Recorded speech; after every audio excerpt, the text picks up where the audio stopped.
ఎవరు చూడలేదు. సరే, జై శ్రీకృష్ణ. ప్రారంభించుకుందాం. నిన్న కొంచెం బిజీ సార్, లేకుంటే చూస్తాం.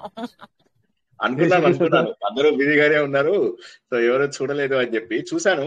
చూస్తే దాదాపుగా 1000 మంది చూస్తారు మొత్తం ఒక 2 రోజులకు. అంటే సుమారుగా 500 అనుకోండి ఒక రోజుకి. అలాంటిది నిన్న మొన్న కలిపి 400 మంది కూడా చూడలేదు. అన్ని మంటలు ఎందుకు లేచినాయి సార్? మంటలు ఎక్కువ లేచినాయి ఎందుకు అంటున్నా. మంత్రాలు మంటలు పారిపోతున్నారు పక్కకు. ఎక్కడ? అక్కడే మీరు చేసిన కాడ, వంటలు చేసిన కాడ మంటలు పెద్దగా ఉన్నాయి కదా.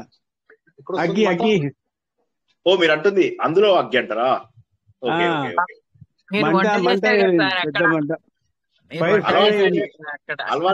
అలవాట్లేని పని కదా, అట్లనే ఉంటుంది. అందరూ ఫోటో కోసం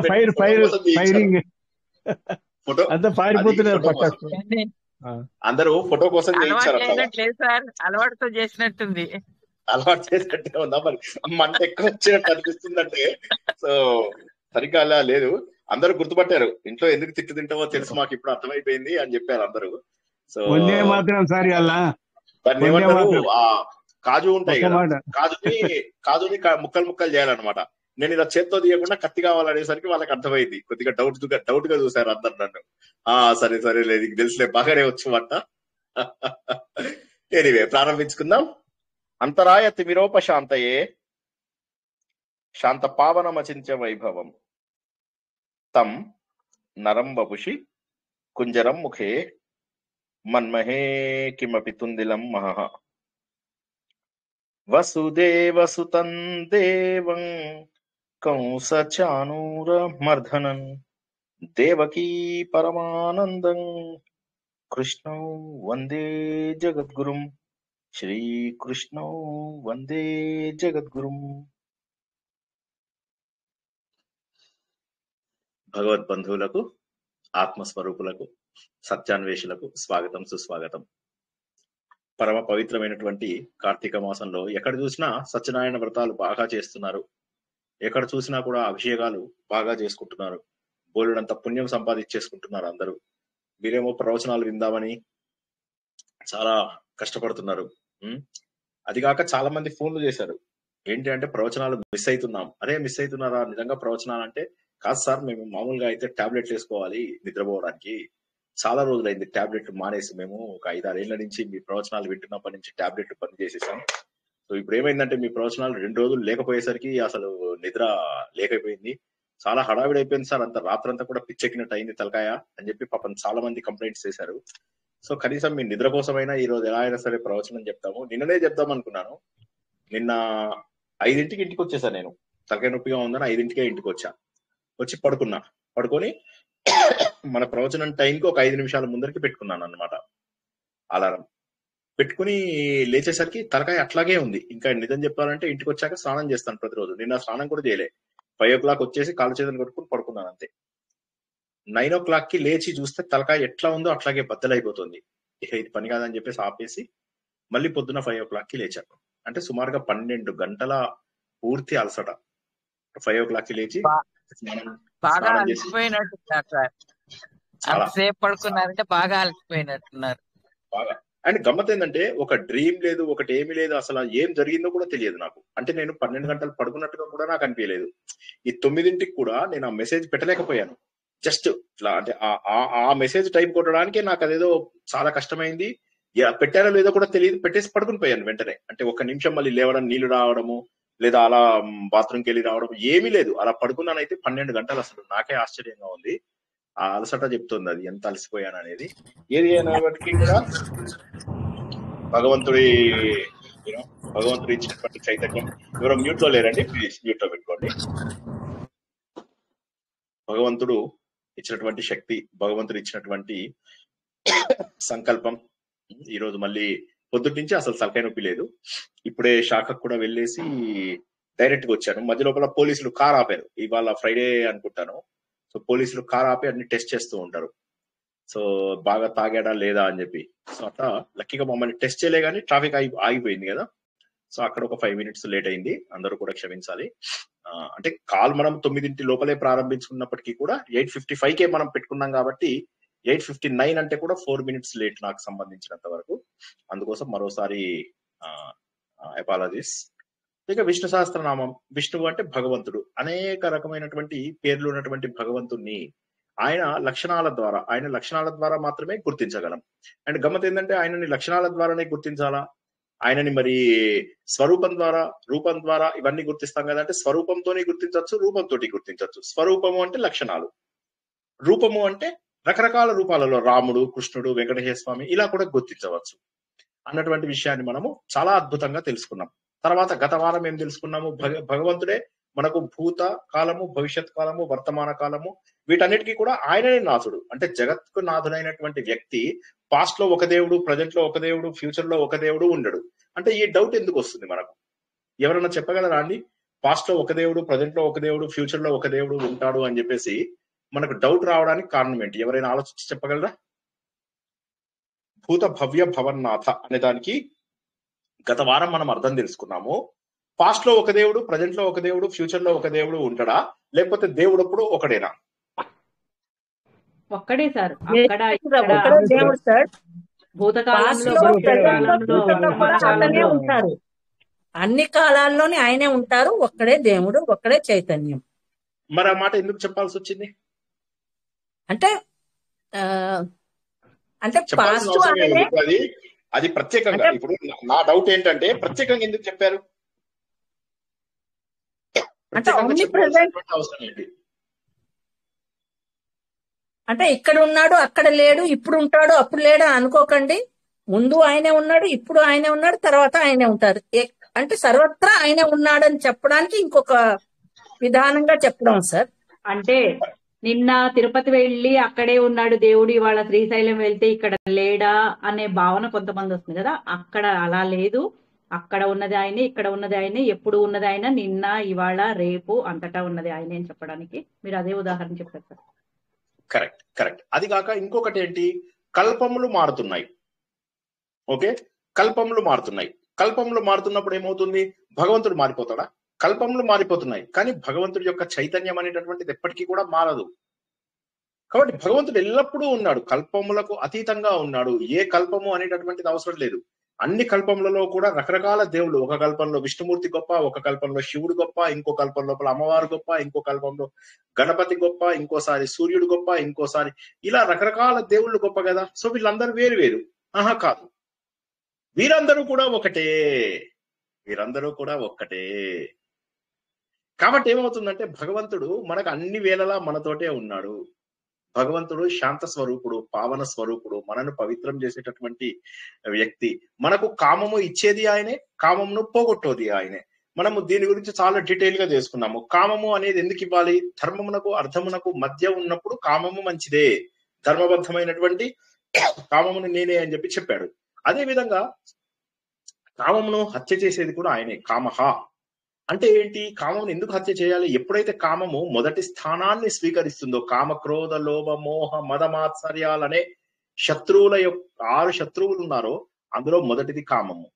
కామమే ప్రపంచంలో ఉన్నటువంటి అన్ని రకాల విపత్తులకు మూలము. కాబట్టి అది వచ్చినప్పుడు ఆయన చంపేయాలి. కానీ ధర్మబద్ధమైనటువంటి కామము కూడా ఆ భగవంతుడే. కాబట్టి అనుభవించవలసినటువంటి కోరికలన్నీ మనమే అనుభవిస్తాం. భగవంతుడు ఏదో ప్రత్యేకంగా మనం కోరికలు కోరుకుంటేనే మనకు తీరుస్తాడు అని లేదు. ఉదాహరణకి భగవంతుడిని మనం ఏమని కోరుకోవాలి? ఇది చాలా సార్లు చెప్పాను నేను. ఏమని కోరుకోవాలి? కోరుకోవాలి. ఏమని కోరుకోవాలంటే, భగవంతుడా నాకు ఏది మంచిదైతే అది జరగని. సింపుల్. నాకు ఏది మంచిదో అది చేయండి. ప్రతి దేవుడికి అదే కోరిక కోరుకోండి. మీరు మీ ఇంటి దగ్గర 10 గుళ్ళకి వెళ్ళినప్పుడు 10 కోరికలు కోరుకోవద్దు. ఒకే కోరిక కోరుకోండి. ఇప్పుడు దేవుడు మంచి చేయమని చెప్పి అడిగితే చాలు కదా, దేవుడికి తెలుసు కదా మంచి చేయమని. మీరు నాకు ఇది మంచి అని ఎట్లా డిసైడ్ చేస్తారు? మీరు ఇప్పుడు వెళ్ళేసి ఏం చేస్తారంటే, వాడు అదేం సినిమా జగదేక వీరుడు అతిలోక సుందర్ లోపల వాడు ఏమంటాడు? అరే దేవుడికి నీకు ప్రత్యక్షమైతే ఏం చేస్తావురా అంటాడు. అంటే వాడు కానిస్టేబుల్ అంటాడు, నాకు ఎస్ఐ ప్రమోషన్ కోరుకుంటాను సార్ అని అంటాడు అనమాట. ఏమర్థమవుతుంది దానివల్ల? అంటే మనకు అవకాశం ఇస్తే మన శక్తికి మించిన, అంటే మన తెలివి తేటలు ఎంత ఉన్నాయో అవే కోరికలు కోరుకుంటాం. మాకు తెలిసిన వాళ్ళు ఉన్నారు, వాళ్ళకి నీకు ఏంటి కోరిక అంటే మా అన్న ఫలానా కాలేజీలో చదువుకున్నాడు, అందులో డిగ్రీ చేశాడు, నేను అందులో డిగ్రీ చేస్తే చాలు అంటున్నాడు అంతే. దానికి కారణం ఏమిటి? ఎందుకంటే మనకు తెలిసిన పరిధిలోనే కోరికలు కోరుకుంటాం. ఈ పాయింట్ ఒకసారి అందరికి అర్థం కాకపోతే అడగండి. మన పరిధిలోనే కోరికలు కోరుకుంటాం, కానీ మన పరిధిని దాటి ఫలితాలు ఇచ్చేటటువంటి వాడు భగవంతుడు. ఒక్కసారి ఈ పాయింట్ ఎవరైనా రిపీట్ చేయండి, లేకపోతే అర్థం కాని వాళ్ళు అడగండి, then I can go forward. ఎవరైనా మనము కోరికలు ఎలా కోరుకుంటాము? ఒక పరిధిలో కోరుకుంటాం. ఇప్పుడు మీకు కోరిక కావాలనుకోండి, నా కొడుకు సీట్ కావాలి అంటారు, అంతే కదా? పరిధి దాటి ఫలితాలను ఇచ్చేవాడు పరమేశ్వరుడు. కరెక్ట్. కానీ మనం ఎలాంటి కోరికలు కోరుకుంటాం? మనకి తెలిసిన పరిధిలోనే కోరుకుంటాం. అంతే, చిన్న కోరికలు, బుజ్జి కోరికలు కోరుకుంటాం మనం. ఎందుకు కోరుకుంటారు బుజ్జి కోరికలు? బుజ్జి కోరికలు కోరుకోవడం వల్ల ఏమవుతుంది తెలుసా? దేవుడి దగ్గరికి మళ్ళీసారి వెళ్ళి కోరికల కోసం వెళ్లాల్సి వస్తుంది. మీరు వెళ్ళి ఇప్పుడు ఎవరి దగ్గరికైనా అప్పుకి వెళ్ళాలనుకోండి, మీకు 10 రూపాయలు అప్పు కావాలంటే 100 రూపాయలు అప్పు చేయండి. 10 రూపాయలు ఎందుకు అప్పు అడుగుతున్నారు? మళ్ళీ 10 సార్లు వెళ్తే వాడు 10 సార్లు వచ్చాడని చెప్పి తిట్టుకుంటాడు. దాని బదులు ఒకసారి 100 ఇప్పుడు అప్పు చేయమని కాదు ఇక్కడ నేను చెప్పేది, ఉదాహరణ కోసం చెప్తున్నాను అంతే. సో ఇప్పుడు మీరు 10 రూపాయల అప్పు 10 సార్లు వెళ్తారా, లేకపోతే ఒకేసారి 100 రూపాయలు అడిగి వచ్చేస్తారా?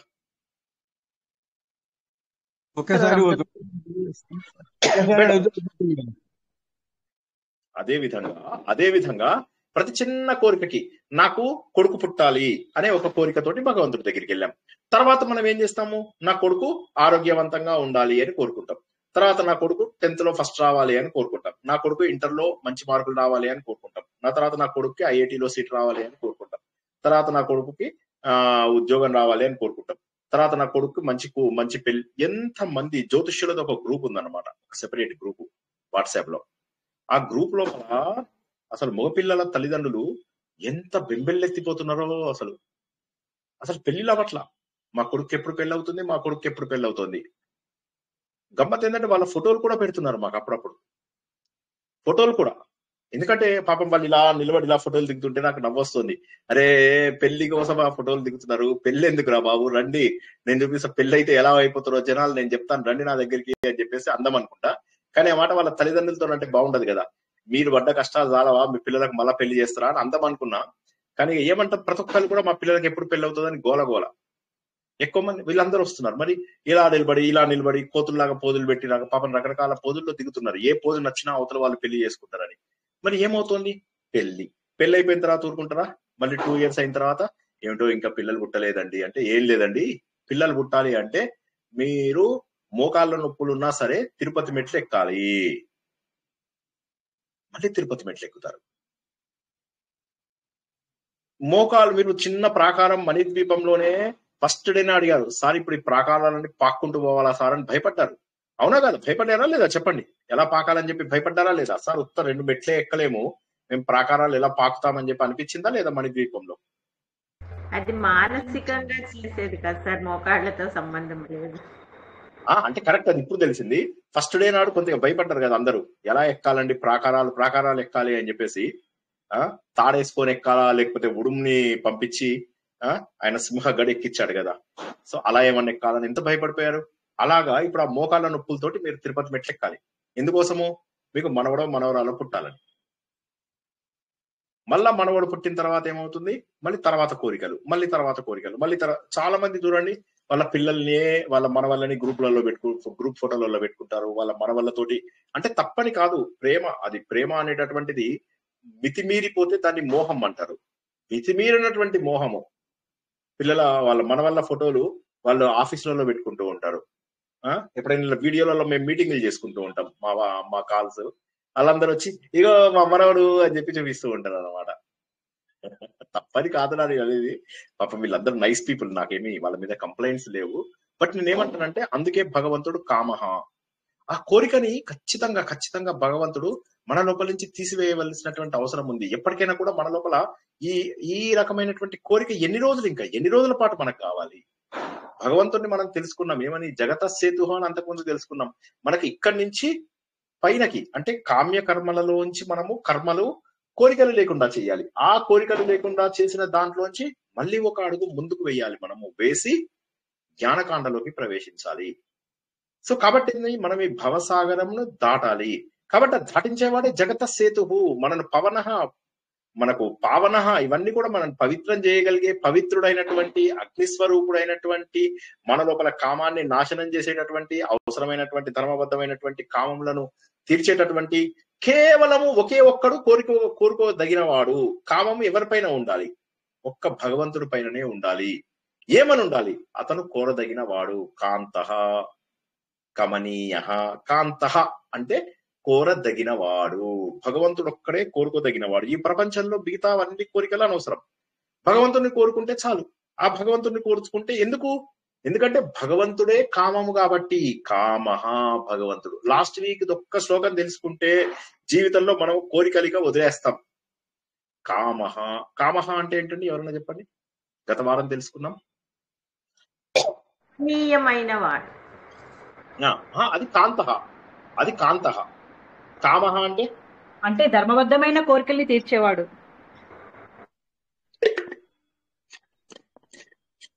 కామకృత్ అంటే కామాన్ని చంపేసేవాడు సార్. కామహ. హ అంటే హతం చేసేవాడు. కామ 2 చుక్కలు. కామ విసర్గ. కామ అంటే కోరికే ఆయన. భగవంతుడిని కోరుకోవాలి. కోరిక ఆయన ధర్మబద్ధమైన కోరికల్ని తీర్చేవాడు. కామహ అంటే కోరిక. కోరిక. కామహ అంటే కోరిక. కానీ దానికి ఇంకొక అర్థం చెప్పుకున్నాం మనం. ధర్మార్థ కామ మోక్షాల్లో కామం ఆయనే సార్. కోరిక తీర్చేవాడు. కోరిక తీర్చేవాడు. 4 పురుషార్థాలలో చెప్పారు కదా అంటే బ్రహ్మ అని చెప్పారు సార్. అంటే బ్రహ్మ విష్ణు మహేశ్వరుడు.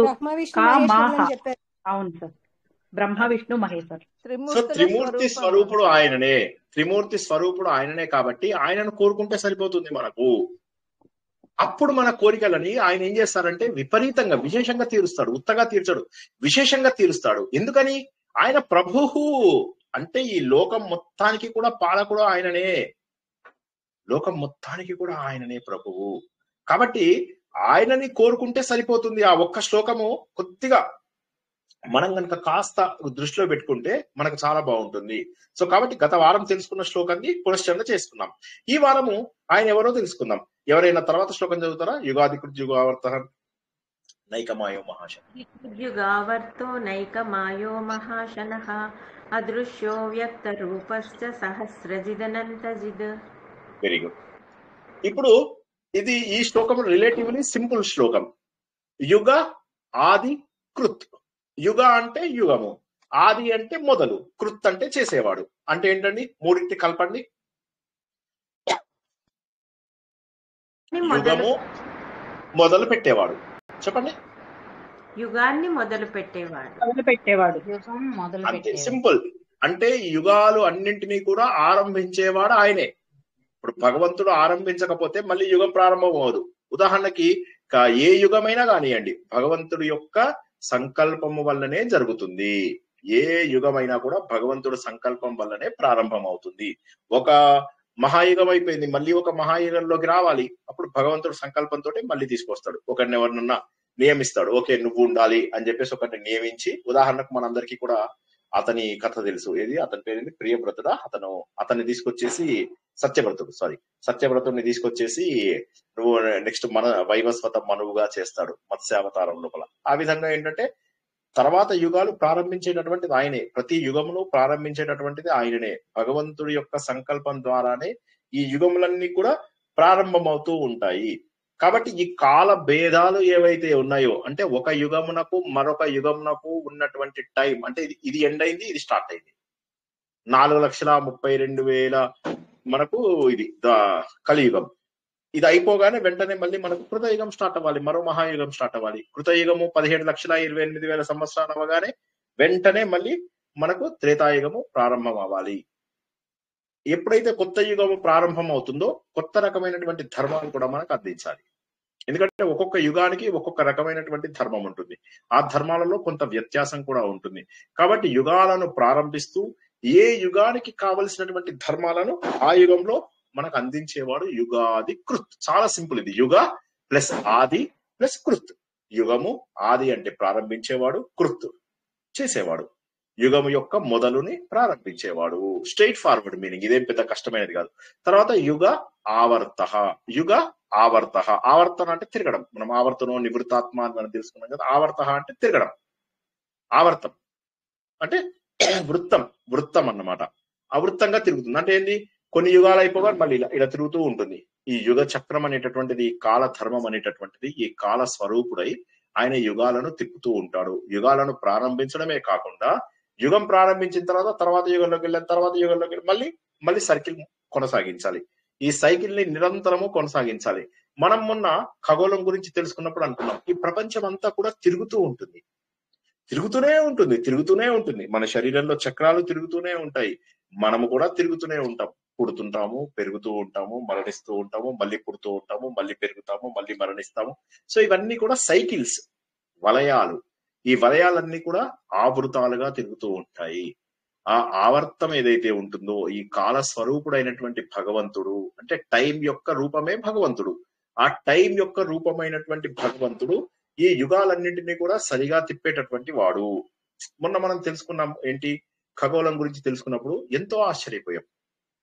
చంద్రుడు మనకు దగ్గరికి వచ్చిన, మనకు సూర్యుడు కొద్దిగా ఒక 10 minutes మనకు దగ్గరికి వచ్చినా కూడా, 10 కిలోమీటర్ల అలా దగ్గరికి వచ్చినా కూడా మన భూమి కాలిపోతుంది.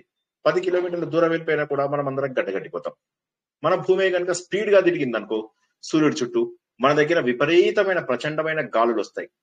మన దగ్గర మెల్లగా తిరిగింది అనుకో, తిరిగితే అసలు ఏది కూడా మనకు ప్రపంచమే కదలదు. సో కాబట్టి ఏంటంటే ఎంత స్పీడ్ లో తిరగాలో, ఎంత దూరంలో తిరగాలో ఇవన్నీ నియంత్రించేది ఎవరు? మన పైన సూర్యుడి దగ్గర నుంచి రకరకాల వస్తువులు మన మీదకి పడిపోతూ ఉంటాయి. ఎన్నో వస్తువులు, అంటే ఏ ఒక్క వస్తువు పడ్డా కూడా మన భూమి అసలు బతకదు.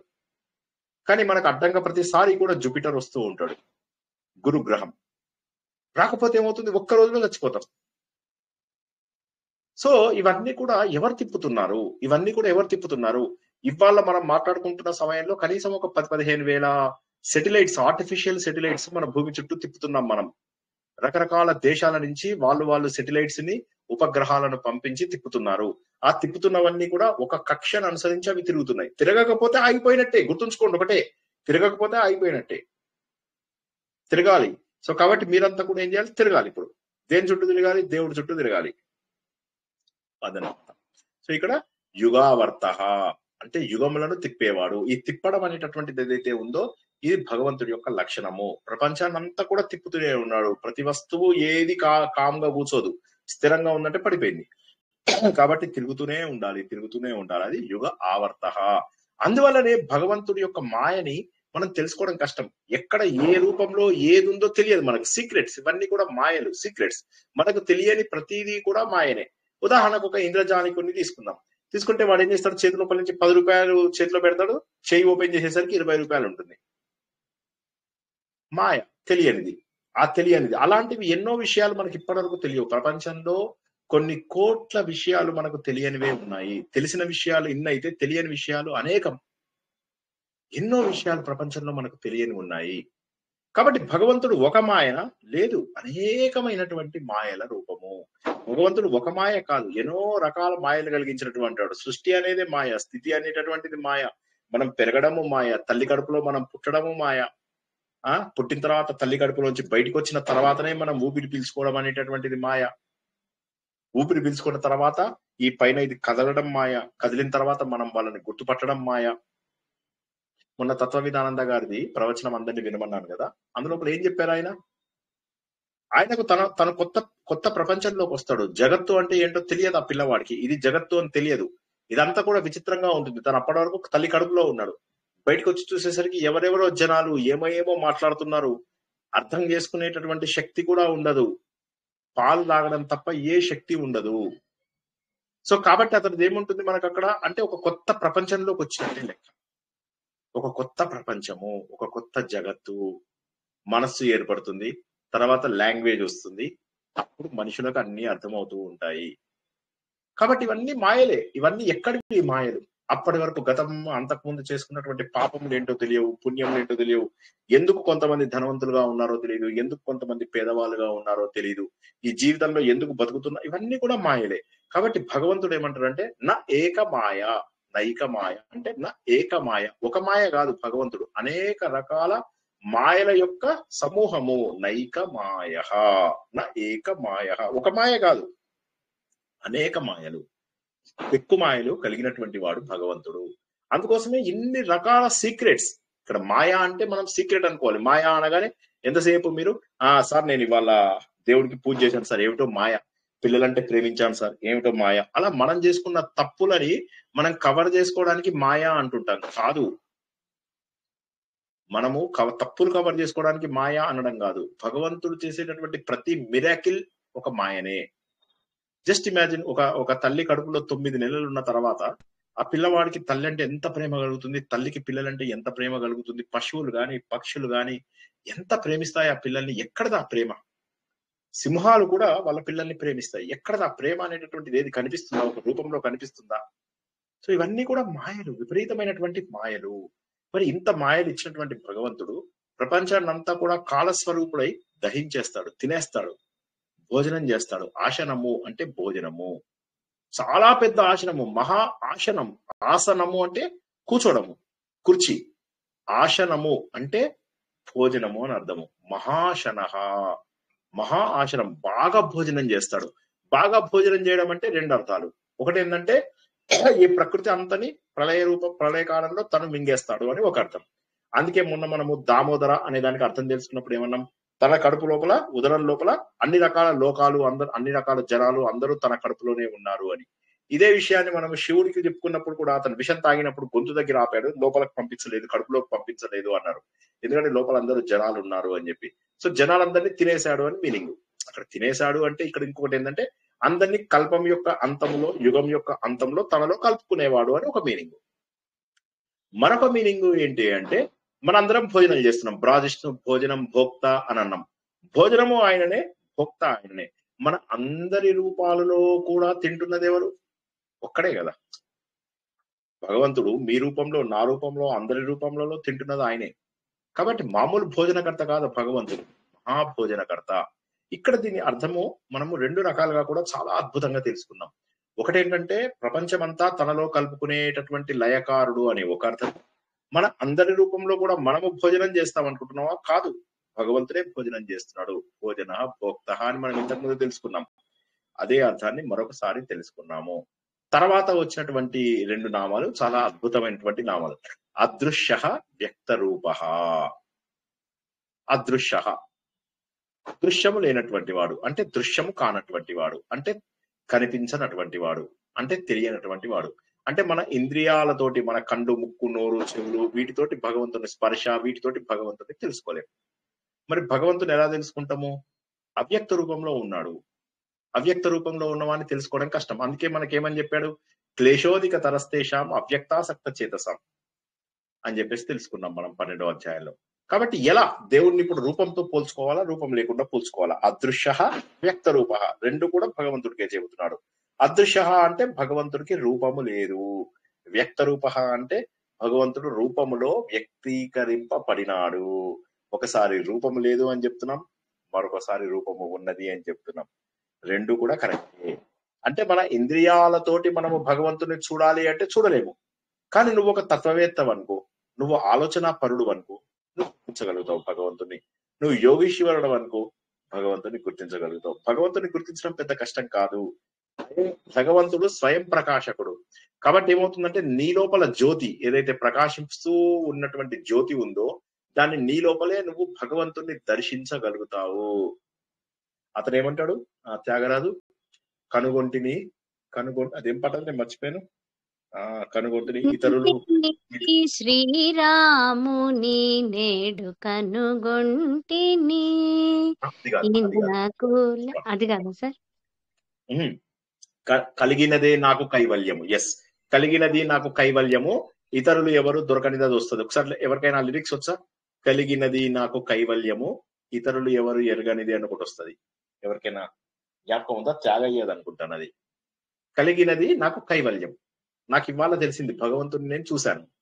అది ఇంకా ఎవరికి దొరకనటువంటిది, తెలియనటువంటిది. ఎందుకంటే అనుభవపూర్వకంగా తెలుసుకున్నది ఏదైతే ఉందో అది లోపల మనకు తెలిసిపోతూ ఉంటుంది. కాబట్టి ఇక్కడ వ్యక్త రూప అంటే ఏంటంటే మనం రాముడా, కృష్ణుడా, వెంకటేశ్వర స్వామి ఇవన్నీ అనకూడదు. ఇక్కడ అదృశ్య అంటేనేమో అవ్యక్త రూపుడు, ఇంద్రియాల ద్వారా కనుగొనలేడు. కానీ వ్యక్త రూప అంటే మళ్ళీ మనమే సాధన చేస్తే కనిపిస్తాడు. మన లోపల అనుభవపూర్వకంగా తెలిసేటటువంటి వాడు వ్యక్త రూపుడు. తెలిసేటటువంటి వాడు ఒకటేమో వ్యక్తము, ఇంకోటేమో అవ్యక్తము. ఒకటి వ్యక్తము, మరొకటి అవ్యక్తము. సో భగవంతుడికి ప్రత్యేకంగా మనం దీపం తీసి వెలిగించక్కర్లా. దేవుడు స్వయం ప్రకాశుడు. కాబట్టి తెలుసుకోవాలంటే ఆ స్వయం ప్రకాశకుడిని తెలుసుకోవాలి అంటే నీ లోపల సాధన వచ్చిందంటే నీలో వచ్చే ఆ అనుభవంతో అప్పుడు నీకు అర్థమవుతుంది, నేను దేహాన్ని కాదు నాలో ఉన్న పరబ్రహ్మ స్వరూపాన్ని గుర్తించాను అని చెప్పేసి చెబుతున్నాం అనమాట. అంటే ఇప్పటి వరకు మనం తెలుసుకున్నటువంటి గొప్పవి ఏంటంటే ఈ ప్రపంచం అంతా కూడా భగవంతుడు కాల స్వరూపుడై అన్ని యుగాలు వచ్చేలాగా చేస్తున్నది ఆయనే, యుగాలన్నింటినీ తిప్పుతున్నది ఆయనే, యుగాంతము జరిపిస్తున్నది ఆయనే. అనేక మాయల ద్వారా ఇవన్నీ మనకి చక్రాలలో భ్రమింప చేస్తున్నటువంటిది ఆయనే. అటువంటి భగవంతుడు ఎవరైతే ఉన్నాడో ఆయన అదృశ్య రూపంలో ఉన్నాడు, వ్యక్త రూపంలో కూడా ఉన్నాడు అనేటటువంటి మీనింగ్. ఒక్కసారి ఇవి చెప్పండి. ఇంకొక 2 నామాలు ముందుకెళ్లే ముందు ఏ డౌట్ ఉన్నా అడగండి, ఎంత చిన్న డౌట్ ఉన్నా అడగండి. జై శ్రీకృష్ణ. శ్రీకృష్ణ సార్, మీరు ఇందాక చెప్పినారు కదండి సార్, భోజనం చేసే ఆయన భోక్త కూడా ఆయనే అనేసి. మనము అంటే మనలో ఉండే వైశ్వానరుడు కూడా ఆయననే అన్నట్టుగా కూడా మనము భగవద్గీతలో అహం వైశ్వానరో భూత్వా ప్రాణినాం అది గుర్తొచ్చింది సార్. Yes sir. జై శ్రీకృష్ణ సార్. Absolutely correct. జై శ్రీకృష్ణ సార్. జై శ్రీకృష్ణ. ఇప్పుడు మీరు చెప్పారు కదా సార్, చెప్పండి చెప్పండి చెప్పండి పర్లేదు చెప్పండి. సార్ ఇవి వ్యక్త రూపము అన్నారు కదా, మీరు చెప్పండి సార్. మీరు చెప్పాక నేను అడుగుతాను. లేదు లేదు, వ్యక్త రూపానికి సంబంధించి వ్యక్త రూపంలోను చెప్పండి.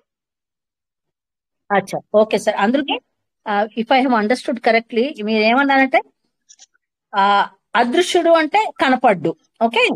వ్యక్త రూపం అంటే రూపంని కూడా మనమే వ్యక్తపరిచామనా ఇది చెప్పారు మీరు. అంటే మనం వ్యక్తపరుచుకున్నాం అంటే ఒక రూపాన్ని ఇచ్చుకున్నామనా అర్థము? కాదు కాదు, మనలో అనుభవపూర్వకంగా తెలుస్తాడు.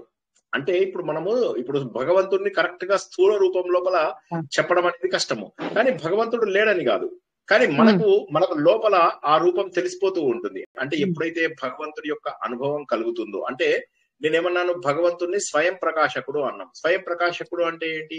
వేరే వెలుతురు అవసరం లేదు, దేనికి దానికే వెలుతురు. అదే విధంగా మన హృదయంలో ఉన్నటువంటి ఆ స్వయం ప్రకాశక తత్వం ఏదైతే ఉంటుందో అది సాధన చేయగా మనలోనే భగవంతుడు వ్యక్తం అవుతాడు. అంటే యోగీశ్వరులు, తపస్సు చేసేవాళ్ళు, ధ్యానం చేసేవాళ్ళు, మెచ్యూరిటీ సాధించినటువంటి వాళ్ళు, పరిణతి సాధించినటువంటి వాళ్ళకు వ్యక్తం అవుతాడు. భగవంతుడు అదృశ్యమే కానీ వ్యక్తం అవుతాడు. అందుకే మనం ఒకసారి అమృతానంద ఉపనిషత్తు లోపల ఏం తెలుసుకున్నాము? ఓ అమృతానందమయ బిడ్డ, అమృత బిందు ఉపనిషత్తులో ఏమని తెలుసుకున్నాము? ఓ అమృతానందమయ బిడ్డలారా, నేను ఆ పరమాత్మని చూశాను. ఆ పరమాత్మ ఈ అజ్ఞానమునకు ఎంతో దూరంగా ఉన్నాడు, ఎంతో కాంతివంతంగా, ఎంతో ప్రకాశవంతంగా కనిపిస్తున్నాడు. ఆయన మనలోని అవిద్యకు దూరంగా ఉన్నాడు, మనలోని అజ్ఞానమునకు దూరంగా ఉన్నాడు, మనలోని అంధకారమునకు దూరంగా ఉన్నాడు, మనలో ఉన్నటువంటి చెడు లక్షణాలన్నింటికి దూరంగా ఉన్నాడు. ఆ వ్యక్తి కాంతివంతంగా కనిపిస్తూ ఉన్నాడు నాకు అని అన్నాడు అనమాట. కాంతివంతంగా కనిపిస్తున్నాడు అన్నాడు కానీ కాళ్ళు చేతులు ఉన్నాయని, లేకపోతే ముఖం ఉందని, కళ్ళు, నోరు, చెవులు ఇవన్నీ ఉన్నాయని చెప్పడు. ఎందుకోసము? భగవంతుడు వ్యక్తీకరింపబడడం అనేటటువంటిది ఒక ప్రకాశ రూపంలో, మనలోనే ఒక అనుభవ రూపంలో వ్యక్తీకరింపబడతాడు. అయితే దీనిని మనము వ్యక్త రూపంలో భగవంతుడిని చూస్తున్నాం కదా సార్, అలా తీసుకోవచ్చా రాముడు రూపంలో, కృష్ణుడి రూపంలో అంటే తప్పు లేదు. వ్యక్త రూపమే, రాముడు వ్యక్త రూపమే, కృష్ణుడు వ్యక్త రూపమే, వెంకటేశ్వర స్వామి వ్యక్త రూపమే. అలా తీసుకోవడంలో తప్పు లేకపోయినప్పటికీ కూడా సాధన ద్వారా వ్యక్తపడేటటువంటి వాడు అంటే కొద్దిగా సూటబుల్ గా ఉంటుందని నాకు అనిపించింది. మనలోనే ఉన్న భగవంతుడు అంటే చిచ్చక్తి ఈ రెండు అని అన్నట్టుగా చెప్పుకోవచ్చు కదండి సార్ కంపారిజన్ లో. నమస్తే సార్. నమస్తే సార్. వేణుగోపాల్ గారు, తర్వాత ప్రసన్న లక్ష్మి గారు. వేణుగోపాల్ గారు, తర్వాత ప్రసన్న లక్ష్మి గారు. అడగండి సార్. విష్ణు సహస్రనామం చదువుకున్నప్పుడు ఊహాత్మకంగా నేను దేవుణ్ణి దర్శించుకుంటా. నాకు భగవంతుడు అనేది నేను ఆకాశం వైపే చూసుకుంటా. నేను ఎందుకంటే డాబా మీద కూర్చుంటాను కనుక ఊహారూపంగా కనబడతాను నాకు బాగా. ఆ ఊహ అనేది నాకు అదృష్టం, అది అంతే నేను చెప్పేది. Very good, very good. Lakshmi నమస్తే గారు అండి. నమస్తే నమస్తే సార్. మేడం, చెప్పండి. మనకు పైంగలోపనిషత్తులో ఒకటి వస్తుంది సార్, అహం బ్రహ్మేతి నియతం మోక్షహేతుర్ మహాత్మనాం అని వస్తుంది సార్. అది కూడా పరబ్రహ్మ స్వరూపమే కదా, ఆత్మ పరబ్రహ్మము అంతా ఒకటే కదా సార్? ఒకటే. అహం బ్రహ్మాస్మి, అయమాత్మ బ్రహ్మ, ప్రజ్ఞానం బ్రహ్మ, సర్వం కల్విదం బ్రహ్మ, బ్రహ్మ సత్యం జగత్ మిథ్య, ఇవన్నీ కూడా బ్రహ్మం తెలియజేస్తుంది. అయితే ఇక్కడ మనం నేర్చుకుంటున్నటువంటిది వేరు. ఏంటంటే భగవంతుడు అదృశ్యం, అంటే భగవంతుడు ఇంద్రియాల ద్వారా తెలియనటువంటి వాడు అని ఒక మీనింగ్. వ్యక్త రూప అంటే వ్యక్తీకరింపబడ్డాడు. ఎలా వ్యక్తీకరింపబడ్డాడు? మన సాధన ద్వారా వ్యక్తీకరింపబడ్డాడు. సాధన అంటే ఏంటి? ప్రాక్టీస్. ప్రాక్టీస్ అంటే ఏంటి? మీరు భక్తి యోగము, కర్మయోగము, రాజయోగము, జ్ఞానయోగము, ఈ నాలుగింటిలో ఏ యోగము చేసినప్పటికీ కూడా సాధన గనక తీవ్రతరమైనప్పుడు, అంటే సాధన గనక సఫిషియంట్ అయినప్పుడు, అప్పుడు మన లోపల తెలిసేటటువంటి భగవంతుడి యొక్క రూపమే వ్యక్త రూపం, మనలో తెలియబడే వ్యక్త రూపము. అది తెలిసిందా? మనకి ఇప్పటి వరకు తెలియలేదు. ఎందుకు తెలియలేదు? మనం ఎందుకంటే బయట భగవంతుడిని చూస్తూ ఒక 10 నిమిషాల పాటు ఏదో దేవుడికి దండం పెట్టుకుంటే చాలు. ఇప్పుడు 2 రోజులుగా అందరికీ ప్రవచనాలు లేవు, సుఖంగా అందరూ బయట అమ్మయ్య రెస్ట్ తీసుకుంటున్నారు. శ్రీనివాస్ కి తలకాయ నొప్పి మంచిగా వచ్చింది, దేవుడా ఇలాగే చిరకాలం పాటు ఆయనకు తలకాయ నొప్పి రాని, మాకు బోల్డ్ అంత టైం మిగులుతుంది అని చెప్పేసి ఇలా అనుకున్నారు. కానీ అలా అనుకోకుండా ఒకసారి గనక ఈ 2 రోజుల్లో ఎన్ని ప్రవచనాలు ఇంకా మనం వినుండొచ్చు, బ్యాక్లాగ్ మొత్తం క్లియర్ చేసేద్దాం అని చెప్పి అనుకుంటే నేను చాలా సంతోషపడేవాన్నేమో. సగానికి సగం మంది పైన చూడడం ఆపేశారు.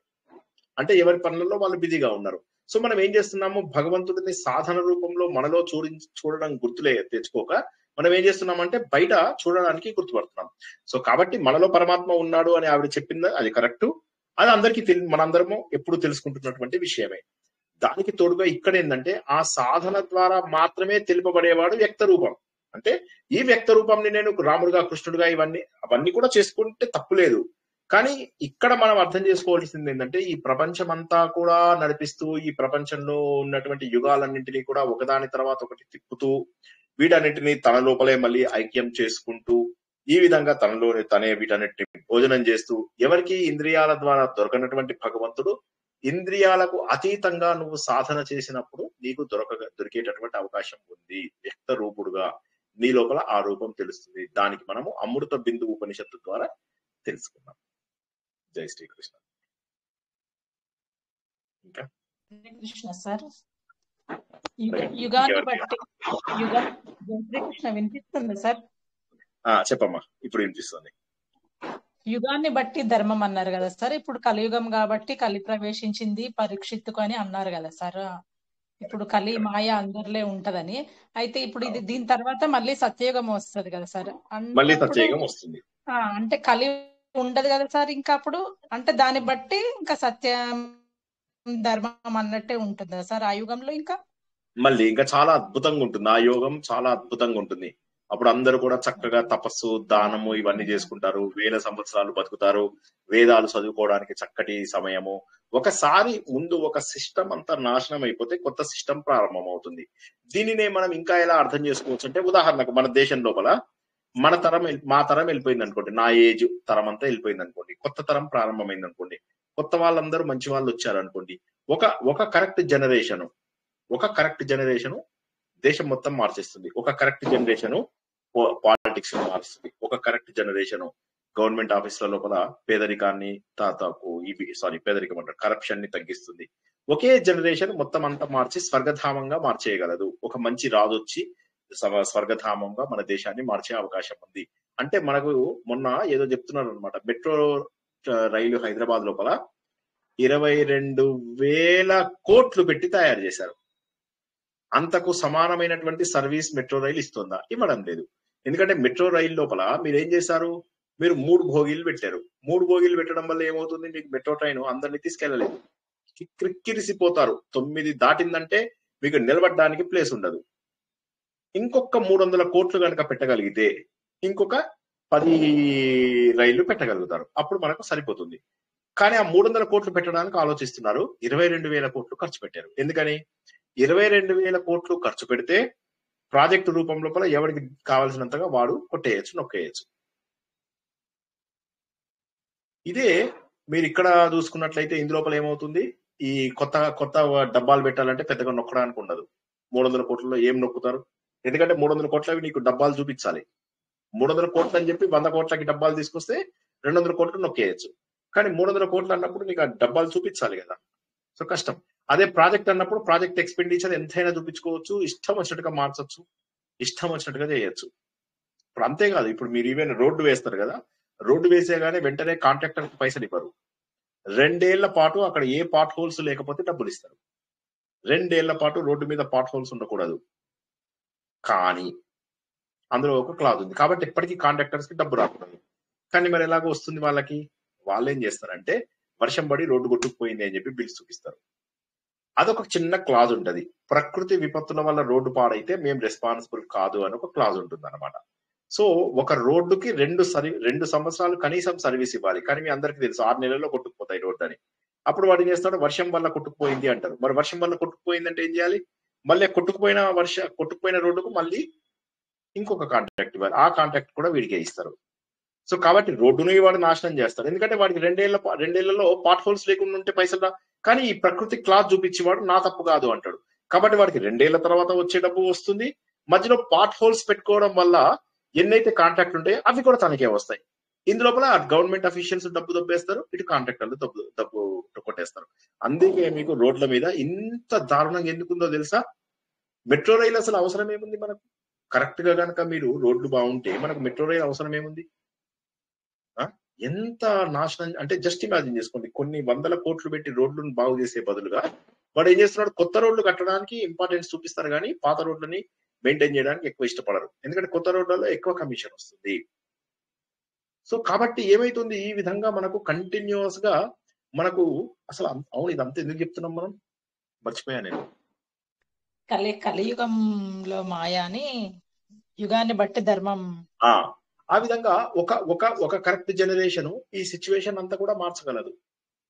అదే విధంగా ఈ యుగం పోయి కొత్త తరం వస్తుంది. అందుకే అంటారు కదా, కొత్త తరం రావాలి, కొత్త తరం ఉదయించాలి అని చెప్పేసి. జరుగుతాయి అట్లాగా. ఇప్పుడు జపాన్ చూసుకున్నట్లయితే ఏమైంది, 1945లో మొత్తం కొలాప్స్ అయిపోయింది. చిన్నది జపాన్ ఎంత ఉంటుందండి, మన ఆంధ్రప్రదేశ్ కంబైన్డ్ ఆంధ్రప్రదేశ్ అంతకంటే కొద్దిగా పెద్దగా ఉంటుంది అంతే కదా. అలాంటిది మనకు లోన్స్ ఇస్తుంది జపాన్. అంటే ఒక తరము 1945 తర్వాత 2 పెద్ద నగరాలు నాశనం అయిపోయాయి. దాని తర్వాత కోలుకొని ప్రపంచంలోనే నెంబర్ 1 అయ్యారు వాళ్ళు. ఎలా అయ్యారు? జపాన్ చూస్తే ఇవాళ ప్రతి ఒక్కడు ఆశ్చర్యపోతూ ఉంటాడు. చైనా 1980s వరకు కూడా నార్మల్ గా ఉండేది. ఆ తర్వాత ఒక్కసారిగా విజృంభించి ఇప్పుడు ప్రపంచంలోనే విజేతగా మిగులుతోంది. సో కాబట్టి ఏంటంటే ఒక యుగం నుంచి మరొక యుగం రావడం అనేటటువంటిది మన చేతుల్లో ఉంది. సరే, అదృష్టవశాత్తు ఇది దాటి కొత్త యుగం వస్తుందని ఆశిద్దాం. ఆ యుగం ఇచ్చేది భగవంతుడే.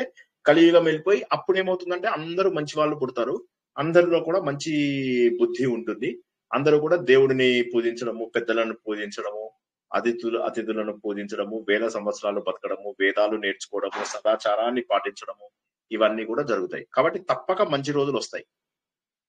కానీ అది రావాలంటే ఈ కలియుగం 4,32,000 సంవత్సరాలు కావాలి. అందులో ఇప్పటి వరకు జరిగినది 5,127 సంవత్సరాలు జరిగింది. ఇప్పుడున్నది 5,127 ఇయర్ అనమాట శ్రీకృష్ణ యుగం. సో ఇది అయిపోయింది అంటే మనకి ఇంకా 4,32,000 కదా, 5 ఇంకా 4,07,000 ఉంది. ఇంకా 4,27,000. అంతవరకు ఎన్ని జన్మలు ఎత్తాలో సార్ మనం? అంతవరకు ఎన్ని జన్మలు ఎత్తాలో మనం? జన్మలు ఎత్తకుండా ఇదే లాస్ట్ జన్మ చేసుకుందాం. అందరం కూడా ఇదే లాస్ట్ జన్మ చేసుకుందాం. ఈ జన్మలో ఎప్పుడైనా నేను ప్రవచనాలు చెప్పని రోజు ఉంటది కదా, ఆ రోజు కూడా ఇదే మార్గంలో ఉంటే వేరే జన్మ ఎత్తే అవసరం ఉండదు. కానీ మనం ఏం చేస్తున్నాము, శ్రీనివాస్ వెళ్ళిపోయిందంటే అమ్మ దేవుడా మమ్మల్ని కరుణించావురా ఆయన, దేవుడా థ్యాంక్ యూ వెరీ మచ్, ఆయనకి రోజు ఇలాగే తలకాయ నొప్పి రావాలి, కొద్దిగా టైం దొరుకుతుంది, లేకపోతే ప్రతిరోజు 9 o'clock కూర్చోబెట్టేస్తున్నాడు అని చెప్పి ఏదైతే బాధపడుతున్నారో అలా బాధపడకుండా రోజు పొద్దున రాత్రి వింటే గ్యారంటీగా వైరాగ్యం వచ్చేస్తుంది. మీరు లేకపోతే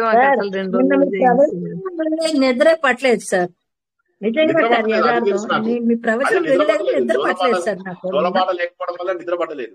కానీ నేనేమంటానంటే కనీసం అప్పుడైనా మన ప్రవచనాలు విని కాస్త ఇదిగా ఉండొచ్చు కదా, సరదాగా వినొచ్చు కదా. ఎనీవే, సో ఇక్కడ మనం యుగం ఏదైతే చెప్పుకుంటున్నామో ఇప్పుడు ఇంకేమైనా డౌట్స్ ఉన్నాయా? ఇప్పటి వరకు వ్యక్త రూప వరకు తెలుసుకున్నాం మనం.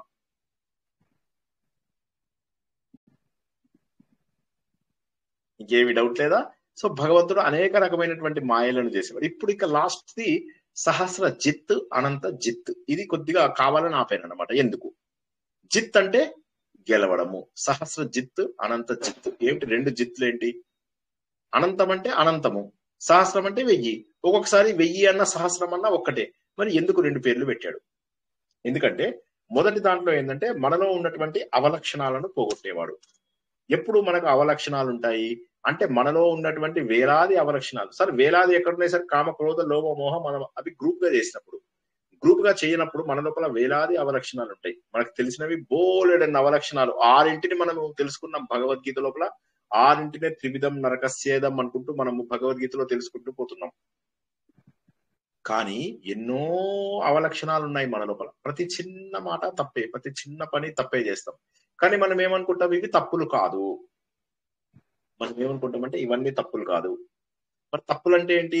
కేవలం హత్యలు చేయడము, దోపిడీలు చేయడము, మానభంగాలు చేయడం మాత్రమే పెద్ద తప్పులు. మిగతావన్నీ తప్పులు కాదు. అపరిచితుడు సినిమా లోపల ఏమంటాడండి? ఎవరన్నా జ్ఞాపకం ఉన్న వాళ్ళు చెప్పండి కొద్దిగా. అపరిచితుడు సినిమా లోపల అతని పోరాటం ఎవరి మీద అండి? విక్రమ్ పోరాటం ఎవరు చూసారా? సినిమాలు కనీసం అది అపరిచిత సినిమా చూసారా? ఆయన లంచాల మీద, అన్యాయము అక్రమం చేసే వాళ్ళ మీద ఆయన పోరాటం. అంటే పొలిటికల్ లీడర్సా? ఎవరైనా ఇంక్లూడింగ్ ఆయన ఎవరికి కూడా తేడా చేస్తుందని, అక్కడ ఈ ఫ్లాట్ కొనుక్కునేటప్పుడు బ్లాక్ మనీతో చేయాలని చూస్తుందని ఆ అమ్మాయిని కూడా ఇచ్చేయాలని చూస్తాడు ఆయన. దేని మీద అయినా అంటే చిన్న చిన్న తప్పులని. ఇప్పుడు ఆ అమ్మాయి అది క్యాజువల్ గా తీసుకుంటుంది కదా. ఇది మనం వైట్ ఇస్తున్నాం, ఇది బ్లాక్ ఇస్తున్నాం అంది. ఎంతమంది బ్లాక్ ఇస్తున్నారండి? ఒక్కసారి ఆలోచించండి. ఒక రిజిస్ట్రేషన్ డబ్బు సేవ్ చేసుకోవడం కోసం అని చెప్పి ఇవన్నీ దేవుడి దగ్గర రిజిస్టర్ అవ్వమంటారా? ఒకసారి ఆలోచించండి. ₹1 సేవ్ అయింది అనుకుంటున్నాం, ₹1,00,000 పాపం మూట కట్టుకుంటున్నాం. కాబట్టి ఏం చేయాలంటే మనము ఏ చిన్న తప్పు చేయకూడదు జీవితంలో. ఇన్ని నేర్చుకుంటున్నాము, తప్పులు ఇక చేస్తామా ఆలోచించండి. మన ఇంట్లో వాళ్ళు తప్పు చేస్తారా? నువ్వు ఊరుకో, నీకు తెలియదు, పిచ్చోడా, పిచ్చిదానా, ఏదో ఎవరినో ఎలా తిట్టుకుంటారో తెలియదు. ఇంట్లోపల ఇంకేమేమి తిట్టుకుంటారో కూడా నాకు తెలియదు. మా ఇంట్లో తిట్టుకున్నవి చెప్పారు, పిచ్చోడా, పిచ్చిదానా. బాగుంది ఇది. సో చెప్పేసి ఏమంటాం మనము? డబ్బు దగ్గర సేవ్ చేసుకోవడానికి ప్రయత్నం చేస్తాం. కానీ ఒకసారి ఆలోచించినట్లయితే అది కూడా తప్పే. తప్పులు ఎవరు చూడట్లేదు అనుకోవడం అంత తప్పు ఇంకోటి లేదు. అంతకంటే మూర్ఖులు ఇంకోళ్ళు ఉండరు. ఈ మధ్య రకరకాల చోట్ల ఈ స్వామీజీలు వాళ్ళు వీళ్ళు ఏం చేస్తుంటారంటే, వాళ్ళు వాళ్ళ సభలకి జనాలు రావాలి అంటే గుంపులుగా ఆడవాళ్ళని పిలవాలి పూజల కోసం, వాటి కోసం. పద్యం వచ్చిన వాళ్ళు చదవాలి, లేకపోతే ఊరికే కుంకుమిలా వేస్తే చాలు, పసుపిలా వేస్తే చాలు. దానికి ₹1000 డబ్బిస్తారు చీరలు కొనడానికి, తర్వాత ఆర్గనైజింగ్ ఎక్స్పెండిచర్, ఇవన్నీ. వాళ్ళు ఎంత డబ్బులు దొబ్బేస్తారో తెలుసా మీకు? ఎప్పటి నుంచో నేను చెప్తున్నది, ఇవాళది కాదు, 15-20 ఏళ్లుగా జరుగుతున్నటువంటిది ఇది. రకరకాల పేర్లు పెట్టుకుంటారు. 15-20 ఏళ్ల కింద నుంచి తెలుసు నాకు. మా అమ్మ చెప్తుంటే నేను ఆశ్చర్యపోయేవాడిని. ఏమిటమ్మా ఇదంటే, అవునురా ఈ చీరలన్నీ వాళ్ళు ఇచ్చారు వీళ్ళు ఇచ్చారంటే నేను షాక్ అయిపోయాను. అదేమిటి, మీరు పుణ్యం కోసం చేశారు కదా, ఇది దేవుడి ప్రసాదం. సో ఏమైతుంది, వాళ్ళకి ఎంత ₹1,000 డబ్బు ఆయన ఇస్తాడు కదా. వీళ్ళు ఏం చేస్తారు, కొంత నొక్కేస్తారు. ఇవి కాక ఏం చేస్తారు, మా గ్రూప్ కోసమని 10 చీరలు 15 చీరలు నొక్కేస్తారు. చిన్న చిన్న తప్పులు ఒక మెగా తప్పుగా మారుతాయి. అపరిచితుల్లో అతను ఏమంటాడు, మనం ఎవ్వరం కూడా ఇవి చిన్న తప్పులే కదా అనుకుంటాం. అందులో ఉన్న కాంట్రాక్టర్ ఏం చేస్తాడు, చిన్నగా ఫుడ్ ఏదో మంచి అంత క్వాలిటీది పెట్టాడు, అంతే కదా. నేనేం తప్పు చేశాను, ఫుడ్ సరైన క్వాలిటీ పెట్టలేదు అంతే కదా అంటాడు. వాడిని తీసి సాంబార్లో వేసి కాల్ చేస్తాడు. సో కాబట్టి ఇటువంటి దుర్గుణాలన్నింటినీ పోగొట్టేటటువంటి వాడు సహస్రజిత్. అంటే వేలాది మంది మనలో ఉన్నటువంటి రాక్షసులని చంపేటటువంటి వాడు. అనంతజిత్ అనేటటువంటిది వేరు. అనంతజిత్ అనేటటువంటిది ఏంటంటే ఇక్కడ టైంతో కూడా వస్తుంది. అంటే ఈ రెండు దగ్గర సంబంధమే ఉన్నప్పటికీ కూడా అనంతజిత్ ఏమవుతుందంటే ఊహింపనటువంటి సమయాలు, అంటే పాస్ట్, ప్రజెంట్, ఫ్యూచర్, అంటే అన్ని కాలాల లోపల అంతటా విపరీతమైనటువంటి శక్తి ఉన్నటువంటి భగవంతుడిని ఎవరూ కూడా జయించలేరు అనేటటువంటి మీనింగ్ ఇక్కడ. మళ్ళొకసారి చెప్తా, ఇది రెండింటిది డిఫరెన్స్ కొద్దిగా గుర్తించాలి. సహస్రమన్నా అనంతమన్నా ఒకటే. కాబట్టి సహస్రజిత్ అన్న అనంతజిత్ అన్న మీనింగ్ ఒకటేనా అంటే కాదు. సహస్రజిత్ అనేది ఏంటంటే మన లోపల చెడు రైజ్ అయినప్పుడల్లా ఒక యుద్ధం జరుగుతుంది. ఆ యుద్ధంలో ఉన్నటువంటి చెడునంతా కూడా సంహరించేటటువంటి వాడు. ఉదాహరణకి మీ శరీరంలో రోగం వస్తుంది, అప్పుడు వైట్ బ్లడ్ సెల్స్ ఏం చేస్తాయి, వాటిపైన పోరాడతాయి, పోరాడి ఆ రోగాన్ని తగ్గించడానికి ప్రయత్నం చేస్తాయి. ఎప్పుడైతే మీకు వైట్ బ్లడ్ సెల్స్ సరిపోవో అప్పుడు బయట నుంచి ఇంజెక్షన్ ఇస్తారు, ఇస్తే అప్పుడు అవి కూడా వాటితో పోరాడతాయి. మీ సైన్యం, వైట్ బ్లడ్ సెల్ అంటే మీ సైన్యం, మీ సైన్యం సరిపోనప్పుడు బయట నుంచి కూడా కొంత సైన్యాన్ని ఇస్తే వాళ్ళు కలిసి శత్రువుల మీద పోరాడతారు. ఈ విధంగా మనలో ఉన్నటువంటి చెడుని, మనలో ఉన్నటువంటి అన్నింటినీ పోగొట్టేటటువంటి వాడు భగవంతుడు అనేది సహస్రజిత్. అనంతజిత్ అనేటటువంటిది ఏంటంటే ఎన్ని వేల కోట్ల లక్షల సంవత్సరాలైనా అన్ని చోట్ల, అంటే పాస్ట్, ప్రజెంట్, ఫ్యూచర్ లో, తర్వాత అంటే టైము, స్పేస్, మెటీరియల్, స్థలము, టైము అంటే కాలము, దేశము, తర్వాత రిసోర్సెస్, స్థలం కాదు ఏమంటారు, మెటీరియల్ ఏమంటారు, మెటీరియల్ సరే మీరు ఏదో తెలుగులో ట్రాన్స్లేట్ చేసుకోండి. ఈ వస్తువు థ్యాంక్ యూ. వీటన్నింటినీ కూడా అధిగమించినటువంటి శక్తి. అంటే భగవంతుడు యొక్క శక్తి ఏంటంటే he is a super power అని చెప్పడం కోసం ఇక్కడ అనంతజిత్ అంటారు. అంటే ఇక మనం ఇంత అని ఊహించాలంటే వీలవదు. ఉదాహరణకి మనం ఈ స్పేస్ ఇంత అని చెప్పి ఊహించడానికి ట్రై చేసాం, కానీ మనకు కనిపించేంత మాత్రమే, ఇంకా అసలు చాలా ఎక్కువ, కానీ అంతకంటే కూడా ఇంకా ఎంతో ఎక్కువ ఉంది. అదే విధంగా భగవంతుణ్ణి గనక మనం ఊహించడం అనేటటువంటిది అనంతం కానిది. మన జనాలు ఇంతమంది ఉన్నారా అని ఊహించలేము, పక్షులు ఇన్ని ఉన్నాయా అని ఊహించలేము. మీరు చూసుకున్నట్లయితే ఈ ఒక్క సముద్రంలో మన ఎవరెస్ట్ లాంటి దాన్ని మేరియానా ట్రెంచ్, పెద్ద పెద్ద ట్రెంచ్లు ఉంటాయి అనమాట. ఆ మేరియానా ట్రెంచ్ లోపల కనుక ఒక ఎవరెస్ట్ శిఖరాన్ని వేసి దానిపైన ఇంకొక 10-15 పర్వతాలు పెట్టినా కూడా ఇంకా అంత లోతు ఉంటుంది. మనకు భూమి మీద ఉన్నది ఒక్క ఎవరెస్టే పెద్దది, అలాంటిది అంతకంటే లోతు 12,000 కిలోమీటర్ల. ఇది మన ఎవరెస్ట్ 8,800, ఇదేమో 12,000 కిలోమీటర్ల లోతు. అండ్ ఇంకా గమ్మత్ ఏంటి తెలుసా, అక్కడ కూడా ప్రాణం ఉంది. ఇది అంటే ఊహించడానికి వీల్లేనటువంటి వాడు, ఊహించడానికి వీల్లేనంత శక్తి కలిగినటువంటి వాడు భగవంతుడు. మీరు ఈ పోల్ అంటే నార్త్ పోల్, సౌత్ పోల్ అంటాం కదా, అందులోపల మీరు డ్రిల్లింగ్ చేసుకుంటూ పోయారనుకోండి, పోతే అంతా ice ice ice ice ice ice అలా 4-5 వేల కిలోమీటర్లు మీరు తవ్వుకుంటా పోతే, ఓకే, దాని కింద నీళ్లు, మళ్ళీ ఆ నీళ్లలో లెక్కలేనంత జీవాలు. ఇదెక్కడ ఆశ్చర్యం. 4-5 వేల కిలోమీటర్ల కిందికి ఐస్ లోంచి వెళ్ళిపోయిన తర్వాత కూడా మళ్ళీ మీకు అక్కడ నీళ్లు రావడము, ఆ నీళ్ళ లోపల జీవులు చాలా హ్యాపీగా బతకడము. అవి ఎలా బతుకుతున్నాయి, వాటి లోపల వాటికి ఉన్నటువంటి కాంపోజిషన్ ఏంటి, ఏ రకమైన పరిస్థితులు కావాలి వాటికి. ఒకసారి మేరియానా ట్రెంచ్ లోపల కూడా ఉన్నటువంటి జీవాన్ని బయటికి తీసి దాన్ని ఎనాలిసిస్ చేద్దాం అనుకుని తీసుకెళ్లి దాన్ని ఫైనల్లీ బయటికి తీసుకొచ్చారు. పాపం చచ్చిపోయింది అది వెంటనే. So they wanted to analyse. అంటే ఊహకు కూడా అందం కానంత శక్తి ఉన్నటువంటి వాడు, అన్నింటినీ జయింపగలిగేటటువంటి శక్తి కలిగినటువంటి వాడు ఈ అనంతజిత్తు అనేటటువంటి ఒక అత్యద్భుతమైనటువంటిది. అంటే ఈ కాలపురుషుడు ఎవరైతే మనం ఇవాళ తెలుసుకున్నామో, ఆ కాలపురుషుడు అడుగుల లోపలే యుగాలు గాని, యుగాంతాలు గాని, యుగాలు ప్రారంభించేవి గాని, కబలించేది గాని అన్ని కూడా భగవంతుడే. కాలస్వరూపంలో అనేక రకాల మాయలను, ఒక మాయ కాదు అనేక రకాల మాయలు, ప్రళయాలు సృష్టిస్తాడు, మళ్ళీ కొత్త జీవాలను సృష్టిస్తాడు, మళ్ళీ లీనం చేస్తాడు. మహామాయావి ఆయన కనిపిస్తున్నాడా పోనీ అట్లా అని చెప్పి చూద్దాము, మహామాయావిని ఎక్కడున్నాడో చూద్దాము అంటే కనిపించాడు. కానీ ఆయన మనకి ఎలా తెలుస్తాడు, ఇండైరెక్ట్ గా తెలుస్తాడు. ఆయన చేసేటటువంటి పనుల ద్వారా తెలుస్తాడు. సూర్యుడు రూపంలో తెలుస్తున్నాడు, చంద్రుడి రూపంలో తెలుస్తున్నాడు, వాయువు రూపంలో తెలుస్తున్నాడు, అగ్ని రూపంలో తెలుస్తున్నాడు. అగ్నిలో ఆ శక్తి ఎవరు, అగ్ని ఎందుకు కాలుతుంది, వాయువు ఎందుకు మన శరీరానికి టచ్ అవుతుంది, ఆకాశం నీలంగానే ఉంటుంది ఎందుకు ఉంటుంది, ఎర్రగా ఎందుకు ఉండదు. జ్ఞాపకం వచ్చిందా ఏ సినిమాలో? సో అంటే ఏంటంటే ఇవన్నీ ఎందుకు ఇంత విచిత్రంగా ఉన్నాయి. సో భగవంతుడి యొక్క శక్తి చాలా విచిత్రం, కానీ అతన్ని మనం ఉంది అని గ్యారంటీగా చెప్పగలుగుతాం. ఉన్నాడు అని చెప్పి చెప్పగలగడం అనేటటువంటిది 100%. ఎందుకంటే ఈ ప్రపంచంలో జరిగేటటువంటి ప్రతిదీ కూడా భగవంతుడి యొక్క ఆధారంగానే జరుగుతుంది. మనం కనుక్కోలేనటువంటి రహస్యాలు ఎన్నో ఎన్నో ఎన్నో ఎన్నో ఉన్నాయి ఈ ప్రపంచంలో. ఇలాగ వేల కొలది చేష్టలలో, వేల కొలది విజయాల లోపల ఆ భగవంతుడి మనం గుర్తించగలుగుతుంటాము. అంటే వేల కొద్దీ విజయాలు, మన శరీరంలో జరుగుతున్నటువంటి విజయాలు, మన లోపల దుష్టులని అనేటటువంటి చెడు లక్షణాలని పోగొట్టడంలో భగవంతుని గుర్తిస్తున్నాము. అదే విధంగా భగవంతుని ఈ ప్రపంచంలో ఉన్న అనూహ్య శక్తిలో కూడా మనము గుర్తిస్తున్నాము అనేటటువంటి మహోన్నతమైనటువంటి శ్లోకం ఇది. ఆత్మ సుఖము వీడి నీ ఆట కొరకు పాత్ర పోషణ చేసి సూత్రధారి విశ్రమించదని పాదం ఆశ్రయించి పరమ కరుణాంతరంగా శ్రీపాటుగా. జై శ్రీకృష్ణ. ఇప్పుడు అడగండి, ఏ ప్రశ్న అడిగినా కూడా మనకు పర్వాలేదు. ఈ సహస్రజిత్ అనంత చిత్తు అర్థమైందా లేదా చెప్పండి. ఇది మాత్రం చాలా ఇంపార్టెంట్. సహస్రజిత్ అనంత చిత్తు అర్థం కాకపోతే అడగండి. అదే సార్,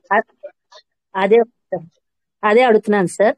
మీరు సహస్రజిత్ అంటే ఏమిటన్నారంటే, ఫర్ ఎగ్జాంపుల్ మనలో ఉన్న ఫీలింగ్స్, మనలో ఉన్న నెగటివ్ ఫీలింగ్స్ ని సంహరించుకోవడానికి శక్తినిచ్చేవాడు సహస్రజిత్, లేదంటే ఉపయోగపడే శక్తి. Okay okay. అలాగే అనంతజిత్ అంటే one who is beyond time, space, material and who is material and who is past, present, future, who is not limited to adi almighty, omnipresent, omnipotent, adi omniscient ante he helps us omniscient present. So in that context ఏంటంటే అది నాకు complete అవ్వలేదు sir. ఆ రెండో అర్థం అయ్యేది, కానీ అది అనంతజిత్తులో నెక్స్ట్ చిన్నది నాకు. సహస్రజిత్ అనేటటువంటిది సహస్రజిత్తులో ఏంటంటే మనలో ఉన్న దుర్గుణాలను పోగొట్టేవాడు. అనంతజిత్ అంటే ఏంటి? అన్నింటినీ సాధించిన వాడు, అన్నిటిపైన విజయం ఉన్నవాడు. అంటే you cannot you will not be able to understand him. He is beyond your imagination, but you will be able to understand him through his actions. అట్లాగా అంటే ఏంటి ఆయన యాక్షన్స్? సూర్యుడి రూపం లోపల ఎండ వస్తుంది, చంద్రుడి రూపం లోపల ఇది వస్తుంది, అన్ని కూడా గ్రహాలన్నీ ఒకే పరిస్థితి లోపల తిరుగుతున్నాయి. Everything happens for a reason. That's how you will be able to understand him better. So through his actions only you will be able to understand him. You will not be able to see him directly because nobody has seen him so far. It is impossible to see. అంటే దేవుడికి ఒక రూపం ఇస్తే then it's okay. ఇప్పుడు మనము రేపు నేర్చుకుంటాం, రేపు నారాయణీయం, రేపు మధ్యాహ్నం నారాయణీయము.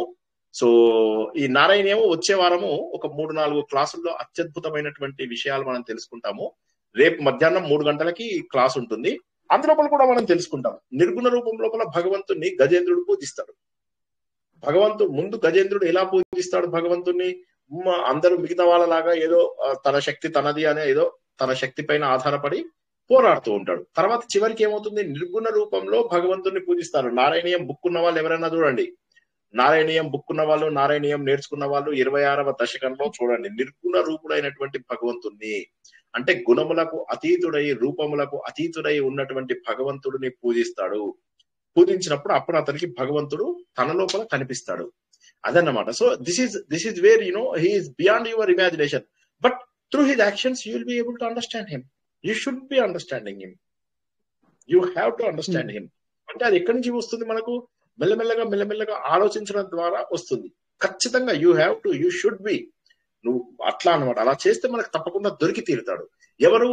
Who is beyond our imagination. మన ఇమాజినేషన్ కి కూడా అందనంత. ఇప్పుడు నేను ఇందాక చెప్పినట్టుగా మన విశ్వం ఎంత అంటే ఇట్ ఈస్ ఎవర్ ఎక్స్పాండింగ్. మన విశ్వం అనేది ఎక్స్పాండ్ అవుతూ ఉంది. మనకు కనిపిస్తున్న విశ్వాన్ని మనము కొన్ని వేల లక్షల కోట్ల జన్మలలో కూడా చేరుకోలేము. అది ఈ రోజున్నది కాదు, మళ్ళీ ఎప్పుడో కొన్ని కోట్ల కిందటి నక్షత్రాలు మనకు కనిపిస్తున్నాయి. అక్కడికి వెళ్ళేసరికి ఆ నక్షత్రాలు ఇప్పుడు ఉన్నాయో లేదో కూడా తెలియదు. దాని కూడా మన కంటికి మన టెలిస్కోప్ లకు కనిపించేంత దూరమే. అలా టెలిస్కోప్ లకు దొరకనంత విశ్వం ఇంకా ఎంత ఉందో. ఒక్క మన గెలాక్సీ దాటడానికే మనకు 1,00,000 కోట్ల సంవత్సరాలు అవుతుంది మనకు. అలాంటిది మనము వేరే గెలాక్సీలకు వెళ్ళడం అనేటటువంటిది అది రూల్డ్ అవుట్. అలాంటివి కొన్ని వందల వేల గెలాక్సీలు మన కంటికి కనిపిస్తూ ఉన్నాయి. సో భగవంతుడి యొక్క అనంతమైనటువంటి శక్తి అనేటటువంటిది ఏదైతుందో అది ఇమాజిన్ చేయగలిగేటటువంటి శక్తి కాదు. సో కాబట్టి అన్నిటిపైన విజయం సాధించినటువంటి వాడు, ఊహింపలేనటువంటి విజయాన్ని పొందినటువంటి వాడు. అంటే he is beyond time. So time ని ఓడగొట్టాడు. హీఈస్ బియాండ్ స్పేస్, స్థలాన్ని ఓడగొట్టాడు, దేశాన్ని ఓడగొట్టాడు. ఈ బియాండ్ మెటీరియల్, మనకు కనిపిస్తున్నటువంటి వస్తువులన్నింటినీ ఓడగొట్టాడు. ఈ మూడింటిని ఓడగొట్టిన వాడు ఒక్క భగవంతుడే. మనం ఎవరము ఇంకా ఆ స్టేజ్కి వెళ్ళలేదు. మనలో పరిణతి వస్తే ఆ స్టేజ్కి వెళ్తాం. అంటే ఈ మూడింటిని ఓడగొడితేనే అనంత జిత్. ఒకటే గుర్తుంచుకోండి, అనంత జిత్ అంటే మీకు ఒక్కసారి శ్లోకం మళ్ళొకసారి చెప్తా అందరికీ అండి. ఇంకొక 10 నిమిషాలు పడుతుంది క్లాసు. కొద్దిగా ఎవరు తొందర పడకండి, ఎందుకంటే ఇంకా ఇవాళ ధ్యానం అవ్వలేదు కాబట్టి 5-10 నిమిషాలు వెయిట్ చేయండి. మళ్ళొక్కసారి వినండి శ్లోకము. సహస్రజిత్తు మనలో ఉన్నటువంటి రోగ అంటే తాపత్రయాలు అవి ఇవి పోగొట్టేటటువంటి వాడు. అనంత జిత్తు దగ్గరకు వచ్చేసరికి ఏంటంటే అన్నింటినీ ఓడగొట్టేవాడు. దేన్ని ఓడగొట్టాలి? అన్నింటినీ అంటే టైం ఓడగొట్టాలి, స్పేస్ ఓడగొట్టాలి, మెటీరియల్ ఓడగొట్టాలి. ఇదే కదా భగవంతుడు. ఈ అన్నింటిపైన కూడా విజయం సాధించిన వాడు. మనము టైం చేతిలో ఓడిపోతాం, తర్వాత ఇంకా దేంట్లో ఓడిపోతాము? స్పేస్ చేతిలో ఓడిపోతాం. ఇంకోటి ఏంటి? మనం మెటీరియల్ కూడా, వస్తువులో కూడా ఓడిపోతాము. ఇవన్నీ కాక మెటీరియల్ వీటిలో ఓడిపోతాం. ఇదన్నీ కాక భార్య చేతిలో కూడా ఓడిపోతాం. సో కాబట్టి ఏమవుతుంది? అల్టిమేట్ గా అన్నిట్లలో ఓడిపోతూనే ఉంటాం. కానీ భగవంతుడు మాత్రం అనంత జిత్, వీటన్నిటినీ కూడా దాటినటువంటి వాడు అని అర్థం. సార్ ఈ మాట చెప్తుంటే వటపత్ర సాయి గుర్తొస్తున్నాడు సార్. మార్కండేయ మహర్షి అంత ప్రళయం అంతా అయిపోయిన తర్వాత ఎవరు అనేది మనం నారాయణీయంలో నేర్చుకునిండేది, అది గుర్తొస్తుంది సార్. జై శ్రీకృష్ణ సార్. భయపడిపోతాడు మార్కండేయుడు, భయపడతాడు. మొట్టమొదటిసారి యుగం ఎండ్ అవుతుందని భయపడతాడు. భయపడుతూ చూస్తే ఎక్కడ చూసినా కూడా నీళ్లు, ఎక్కడ చూసినా కూడా భయంకరమైనటువంటి ప్రచండ వాయువులు. భయపడుతూ వెళ్తూ ఉంటే అక్కడ ఒక శ్రీకృష్ణ భగవానుడు కనిపిస్తాడు. ఒక చిన్న వటపత్ర శాయి లాగా కనిపిస్తాడు. కనిపించగానే ఆశ్చర్యపోతాడు, ఏమిటి ఇంత చిన్న రూపంలో ఉన్నాడు అని చెప్పి. అప్పుడు భగవంతుడు అంటాడు, దా నా లోపలికి వచ్చి చూడు అంటాడు. అప్పుడు భగవంతుడు లోపలికి వెళ్ళినప్పుడు ఈ ప్రపంచం అంతా కూడా అతనికి కనిపిస్తుంది. సో భగవంతుడు ఒక రూపంలో ఉన్నాడు అన్నప్పుడు మనం ఇక్కడ మనకు రూపంతో సంబంధం లేదు. మనం ఏమంటున్నామంటే టైం, స్పేస్, మెటీరియల్ కి అతీతుడైనటువంటి వాడు అనేది గుర్తుంచుకోండి. మళ్ళా చెప్తున్నాను, ఇక్కడ మనము అనంత జిత్ అనేది ఏంటంటే టైం, స్పేస్, మెటీరియల్ ని దాటినటువంటి వాడు. దేశ కాల వస్తువులు అనేటటువంటివి ఏదైతే ఉన్నాయో వీటన్నింటినీ కూడా జయించినటువంటి వాడు అనేది గుర్తుంచుకోవాలి. జై శ్రీకృష్ణ. దాంట్లకు అతీతుడు అనేసి మనం చెప్పుకుంటాం, అంతే కదండి సార్? అతీతుడు అనేది మొదట్లో ఇవన్నిటిని జయించిన వాడన్నా అతీతుడు అన్నా అదే దగ్గర అర్థమే. జై శ్రీకృష్ణ.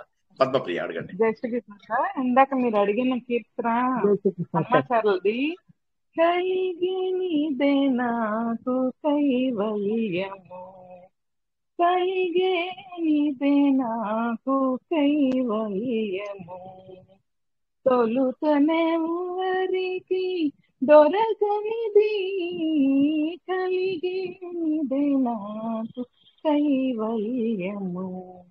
ఇదే సార్. మొత్తం పాడండి. నాకు ఇచ్చే పల్ల ఒకటే వచ్చారు, ఫుల్ రా. ఇంకెవరికైనా వచ్చా ఆ పాట? పాటలు రావు, సినిమాలు రావు.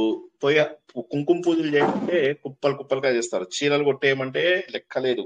శ్రీనివాస్ స్టూడెంట్స్ ఆడ యమధర్మరాజు రెడీగా ఉన్నాడు. యమధర్మరాజు అడుగుతాడు, ఎవర్రా వచ్చింది అంటే, sir Srinivas student sir. Temperature ఎంత ఉందిరా? నూనెది టెంపరేచర్ ఎంత ఉందంటే 2000 పెంచు, రాకపోతే 4000 చేయి. లేదు సార్ మొన్ననే 4000 చేసినాం ఫస్ట్ బ్యాచ్ కి, అయితే 5000 చేయి, సెకండ్ బ్యాచ్ కి 5000 చేయి అంటాడు. సో ఇవన్నీ కాకుండా ఇంత అద్భుతమైనటువంటి విషయం అంటే మనకు కైవల్యం రావాలి అంటే అర్థం చేసుకుంటూ పోయినా కొద్ది ఆనందం వేరొస్తుంది. ఆనందం అందులో ఏదో చివరికి వచ్చే ఆనందం కాదు. ఇది మనకు దొరుకుతూ ఒక్క రోజు మనకు అర్థమైపోతుంది. బండి నడిపిస్తున్నప్పుడు మనకు తెలుస్తూ ఉంటుంది, వచ్చేసింది, ఆల్మోస్ట్ వచ్చేసింది. సరిగా నడిపిస్తూ ఒక్కరోజు సడన్ గా వచ్చేస్తుంది. ఆ రోజునాడు అమ్మయ్య నేను ఇవాళ బైక్ నడిపేయడం నేర్చుకున్నాను అని చెప్పి. అదే విధంగా భగవంతుడి విషయం లోపల కూడా అనుభవము తెలుస్తుంది. తెలియదని మాత్రం అనుకోకండి. తెలియలేదు అంటే ఉద్దేశం ఏంటి అంటే ఇన్ని రోజుల పాటు ఈ 40 ఏళ్ల నుంచి చేస్తున్నటువంటి సాధన కాదు అని అర్థం. వృధా అని నేను అనేంత శక్తి లేదు నాకు.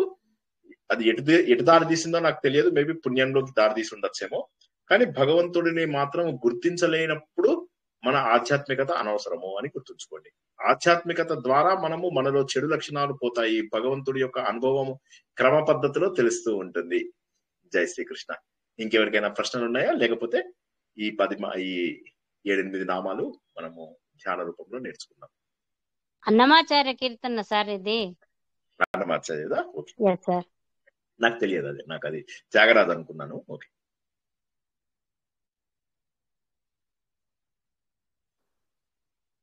ఎవరికైనా ప్రశ్నలు ఉన్నాయా? చాలా అద్భుతమైనటువంటి శ్లోకాన్ని తెలుసుకున్నాము.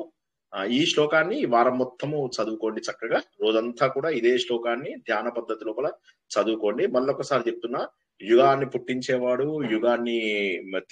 యుగాలన్నింటినీ తిప్పేవాడు, తన మాయ ద్వారా ఈ ప్రపంచంలో అనేక రకమైనటువంటి మాయల ద్వారా తిప్పేటటువంటి వాడు, ఈ ప్రపంచాన్ని అంతా తన లోపల కలుపుకునేటటువంటి వాడు, మన ఇంద్రియాలకు దొరకనటువంటి వాడు, మనము సాధన చేస్తే మనలోనే కనిపించేటటువంటి వాడు, మన లోపల ఉన్నటువంటి దుర్గుణాలన్నింటినీ పోగొట్టేవాడు, టైం, స్పేస్ అండ్ మెటీరియల్ కి దాటుకుంటూ వీటన్నింటినీ కూడా ఓడించినటువంటి వాడు అనేటటువంటివి తెలుసుకున్నాం.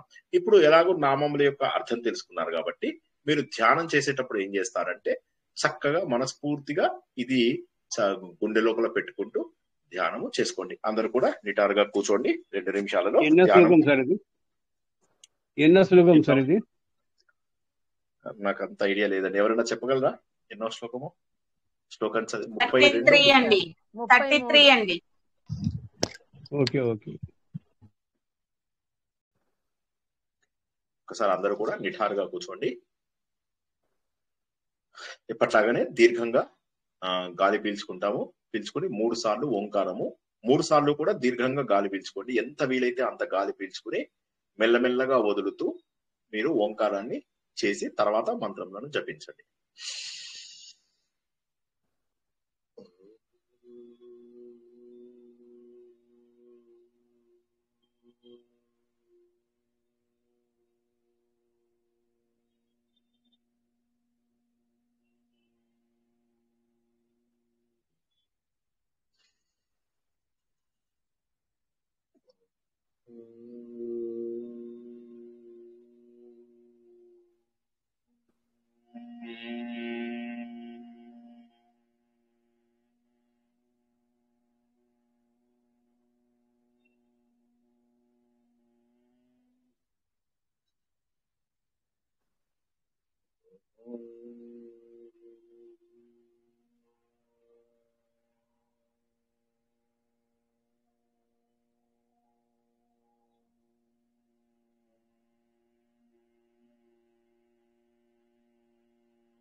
ఓం యుగాదికృతే నమః. ఓం యుగావర్తాయ నమః. ఓం నైకమాయాయ నమః.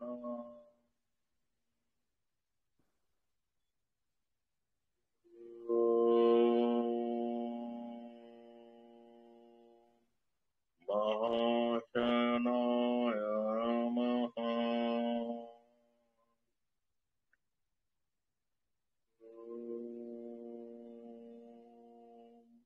అదృశ్యాయ నమః.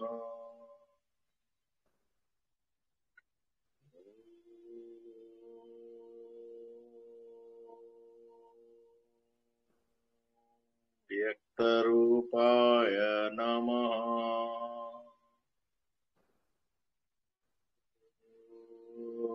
ఓం సహస్రజితే నమః.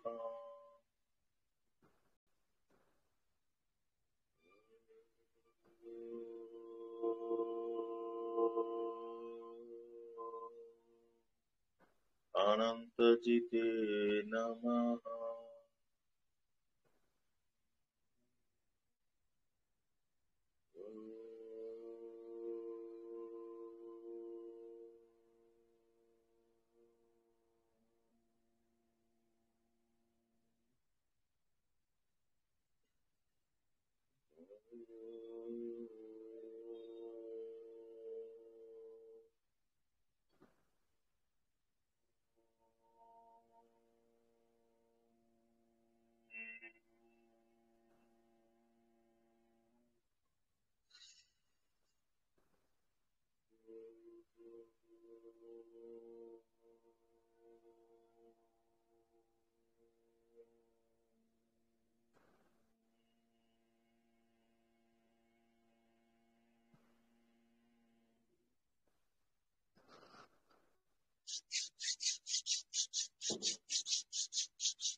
నిదానంగా మీ ఓపికను బట్టి మెల్లగా కళ్ళు తెరవండి.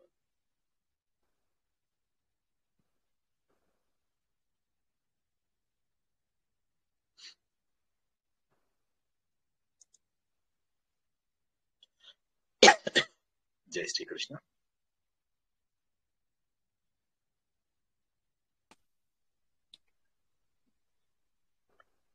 జై శ్రీకృష్ణ సార్. రేపు మళ్ళీ మనకు మధ్యాహ్నం 3 గంటలకి శ్రీమన్నారాయణీయంలో అద్భుతమైనటువంటి 2-3 ఘట్టాలు మనము తెలుసుకుంటాము. నారాయణీయము ప్రత్యేక క్లాసులు కూడా మనము చేసుకుని 40-45 దశకాల వరకు మనం వెళ్ళాలి. కాబట్టి కనీసం 3-4 క్లాసులు ఉంటాయి. సో సాటర్డే మధ్యాహ్నం ఉంటుంది, మండే సాయంత్రం ఉంటుంది, ట్యూస్డే నాడు కూడా మధ్యాహ్నం ఉండే అవకాశం ఉంది. నేను చెప్తాను ఆ విషయము ఏ సంగతి. సాటర్డే మధ్యాహ్నము, సోమవారం నాడు సాయంత్రం మన 9 గంటల క్లాస్ లో 9 గంటల క్లాస్ లో మనకు నిర్వాణ దశకం అయిపోయింది, ఆత్మబోధ ప్రారంభించాలి. దాని బదులుగా మనము నారాయణీయమే తెలుసుకుందాము. ఎందుకంటే మనకు ఉన్నటువంటిది ఒకే ఒక గొప్ప పురాణం భాగవతం. మిగతా పురాణాలలో ఎంతో కొంత మిశ్రితం జరిగింది, కొంత వేరే కవులందరూ కూడా వాళ్ళకు తోచినట్టుగా కొన్ని కలిపేశారు అని చెప్పి తెలుస్తారు. కానీ భాగవతం మాత్రం అదృష్టవశాత్తు మిగతా అన్ని పురాణాలలోకి కూడా గొప్ప లక్షణాలను కలిగి ఉంది, ఎక్కువగా లభ్యమవుతున్నటువంటి పుస్తకము. కాబట్టి మార్పులు చేర్పులు కాస్త తక్కువ జరిగి ఉండవచ్చు అని చెప్పేసి పెద్దలు అంటూ ఉంటారు.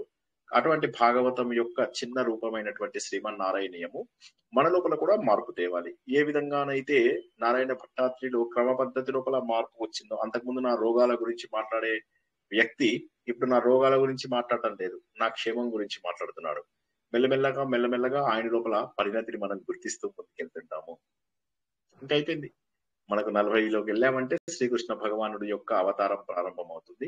ఇక బోలెడన్ని విషయాలు శ్రీకృష్ణ భగవానుడి గురించి తెలుసుకోవాలంటే దశమ స్కందము చాలా పెద్దది, పూర్వ స్కందము, ఉత్తర స్కందము, మళ్ళీ 11వ స్కందం లోపల కూడా శ్రీకృష్ణ పరమాత్మ యొక్క అవతారం పరిసమాప్తి ఉంటుంది. కాబట్టి చాలా పెద్దది శ్రీకృష్ణ పరమాత్మది.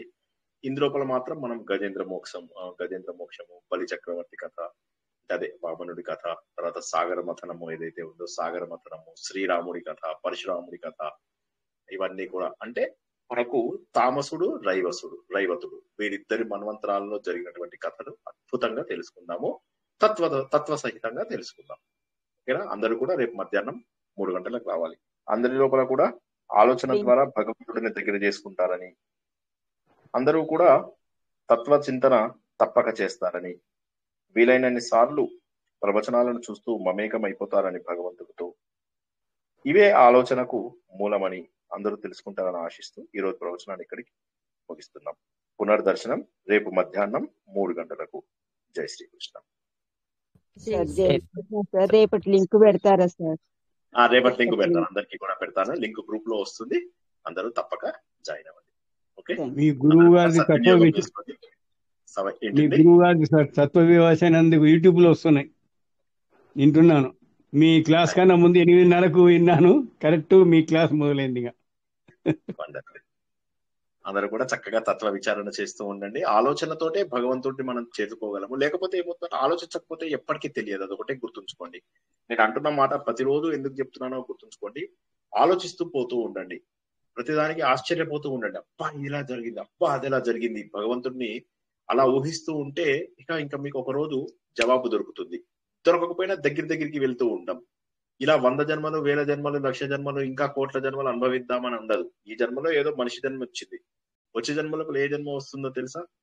కాబట్టి వీలైనంత వరకు ఇదే జన్మలో సంతోషంగా ఉందాం. ఇదే జన్మ లోపల మనం భగవంతుని తెలుసుకునే ప్రయత్నం మాక్సిమం చేద్దాం. నేనేమంటున్నానంటే కొంతమందికి వీలవుతుంది, కొంతమందికి వీలు కాదు. కానీ వీలైన వారు తప్పక చెయ్యండి. అనవసరంగా సమయాన్ని ఎప్పుడూ వృధా చేసుకోకూడదు. అదొకటే నా కోరిక. మరోసారి అందరికీ కూడా కృతజ్ఞతలు తెలియజేస్తూ ఈరోజు ప్రవచనాన్ని ఇక్కడికి ముగించుకుందాం. రేపు మధ్యాహ్నం 3 గంటలకి నారాయణీయం ప్రవచనంలో అత్యద్భుతమైనటువంటి తత్వసారం. నేను మళ్ళీ చెప్తున్నా, భాగవతము నేను ఎప్పుడు పురాణాలు చెప్పను అనుకున్నటువంటి వాడిని నేను చెప్పడానికి కారణం ఒక్క భాగవతమే అని గుర్తుంచుకోండి. నేను ఏ పురాణాలు నాకు పెద్దగా ఇష్టం ఉండేవి కాదు. ఎందుకంటే అందులో కథలు ఇవన్నీ కథలు కానీ తర్వాత జనాలు కానీ మనని క్రిటిసైజ్ చేయడానికి కానీ ఇవి ఎక్కువ మూలమయ్యాయి ఈ పురాణాలు. అందులో మనకు అనవసరమైన అపోహలు కూడా రావడానికి పురాణాలు మూలమయ్యాయి. కాబట్టి ఎక్కువగా నేను ఇష్టపడకపోయినప్పటికీ కూడాను ఈ పురాణము ఏదైతే భాగవత పురాణం ఏదైతే ఉందో ఇది మహోన్నతమైనటువంటిది. ఇది మనకు భక్తి, జ్ఞానము, వైరాగ్యము తరింపజేస్తూ ముక్తినిచ్చేటటువంటిది. దాని యొక్క సంక్షిప్త రూపము మనిషిలో నిజంగా మార్పు వచ్చినటువంటిది మనం చూసాము నారాయణ భట్టాత్రి విషయంలో. కాబట్టి అందరూ కూడా అటువంటి సాధన చేస్తారని ఆశిస్తూ ప్రోత్సాహం. జై శ్రీకృష్ణ. శుభం భూయాత్. శుభరాత్రి.